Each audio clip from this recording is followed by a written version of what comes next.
நம்முடைய பிதாவாகிய தேவனாலும் கர்த்தராகிய இயேசு கிறிஸ்துனாலும் உங்களுக்கு கிருபையும் சமாதானமும் உண்டாவதாக.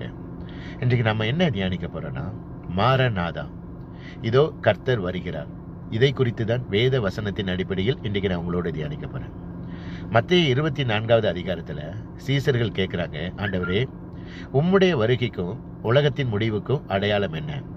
அதுக்கு இயேசு கிறிஸ்து சொல்கிறாரு, நீங்கள் ஒருவராலும் வஞ்சியாதபடிக்கு எச்சரிக்கையாக இருங்கள்.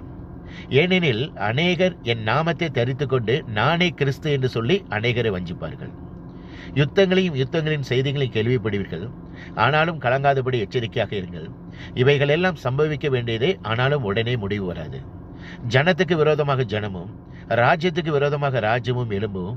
பூமி அதிர்ச்சிகள், கொள்ளை நோய்கள், பஞ்சங்கள் பல இடங்களில் உண்டாகும். இவைகள் எல்லாம் வேதனைகளுக்கு ஆரம்பம்.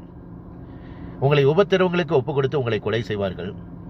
என் நாமத்து நிமித்தம் சகல ஜனங்களாலும் பகைக்கப்படுவீர்கள். அப்பொழுது அநேகர் இடரிலிருந்து ஒருவரை காட்டிக் கொடுத்து ஒருவரை பகைப்பார்கள்.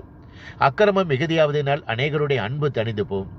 அநேக கள்ள தீர்க்கதரிசிகள் எழுப்பி அநேகரை வஞ்சிப்பார்கள். முடிவு பரியந்தம் நிலை நிற்பவனே ரட்சிக்கப்படுவான். இந்த சுவிசேஷம் பூலோகம் எங்குமுள்ள சகல ஜாதிகளுக்கும் சாட்சியாக பிரசங்கிக்கப்படும். அப்பொழுது முடிவு வரும். வெளிப்படுத்தல் 2வது அதிகாரத்திலையும் 22வது அதிகாரத்திலையும் பார்த்தீங்கன்னா, இயேசு கிறிஸ்து சொல்லியிருக்கிறாரு, இதோ நான் சீக்கிரமாய் வருகிறேன், இதோ நான் சீக்கிரமாய் வருகிறேன், இதோ நான் சீக்கிரமாய் வருகிறேன் என்று சொல்லியிருக்கிறாரு. வெளிப்படுத்தல் 2வது அதிகாரத்தில், நீ என்ன நிலைமையில் விழுந்தாய் என்பதை நினைத்து ஆதியில் செய்த கிரியைகளை செய்வாயாக. நீ மனம் திரும்பாத பட்சத்தில் இதோ நான் சீக்கிரமாய் வந்து உன் விளக்குத்தண்டை அதனிடத்திலிருந்து நீக்கி போடுவேன். இதோ நான் சீக்கிரமாய் வருகிறேன். நீ மனம் திரும்பாத பட்சத்தில் என் வாயின் பட்டயத்தோடு அவர்களோடு யுத்தம் பண்ணுவேன்.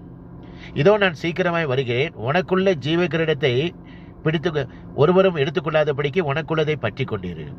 இதோ நான் சீக்கிரமாய் வருகிறேன். இந்த புஸ்தகத்தில் உள்ள தீர்க்க தரிசன வசனங்களை கைக்கொள்கிறவன் பாக்கியவான். இதோ நான் சீக்கிரமாய் வருகிறேன். அவனவனுடைய கிரிகளின்படி அவனவனுக்கு நான் அளிக்கும் பலம் என்னோட கூட வருகிறது. நம்முடைய ஆண்டவர் இன்ன நாளிகளே வருவார் என்பதை நாம் அறியாதிருக்கிறபடினால் எப்பொழுதும் நாம் விழித்திருக்க வேண்டும். மனுஷகுமாரன் வரும் நாளையும் நம்ம அறியாதிருக்கிறபடினால் எப்பொழுதும் விழித்திருக்க கடவோம். மனுஷகுமாரன் இயேசு கிறிஸ்துடைய வருகை பிதா ஒருவருக்கு மட்டும்தான் தெரியும். பரலோகத்தில் இருக்கிற தூதர்களுக்கும் தெரியாது, இயேசு கிறிஸ்துவுக்கும் தெரியாது. இரவில திருடன் வருகிற விதமாய் நான் வருவேன் என்று சொல்லியிருக்கிறாரு. அதனால அவருடைய வருகையின் பொழுது நம்ம எப்பொழுதும் ஆயத்தமாக இருக்கத்தக்க, விழித்திருந்து ஜெபித்து அவருக்கு ஆயத்தமாக இருக்கத்தக்க நம்ம காத்திருப்போம். வெளிப்படுத்தல் 22வது அதிகாரத்தில் சொல்லியிருக்குது, அநியாயம் செய்கிறவன் இன்னும் அநியாயம் செய்யட்டும், அசுத்தமாக இருக்கிறவன் இன்னும் அசுத்தமாக இருக்கட்டும், நீதியுள்ளவன் இனி நீதி செய்யட்டும், பரிசுத்தம் உள்ளவன் இன்னும் பரிசுத்தமாகட்டும். இதோ நான் சீக்கிரமாய் வருகிறேன். அவனவனுக்கு கிரிகளின்படி அவனவனுக்கு நான் அளிக்கும் பலன் என்னோட கூட வருகிறது. மாரநாதா, இதோ கர்த்தர் வருகிறார். கர்த்தர் உங்களை ஆசீர்வதிப்பாராக. இந்த உலகத்தில் உண்மையான ஒரே ஒரு தெய்வம் இயேசு கிறிஸ்து ஒருவர் மட்டுமே. இயேசு கிறிஸ்து சீக்கிரத்தில் வரப்போகிறார். உங்கள் பாவத்தை விட்டு மனம் திரும்புங்கள். பரலோக ராஜ்யம் சமீபத்தில் இருக்கிறது. கர்த்தருக்கே மகிமை உண்டாவதாக. ஆமென். அல்லேலூயா.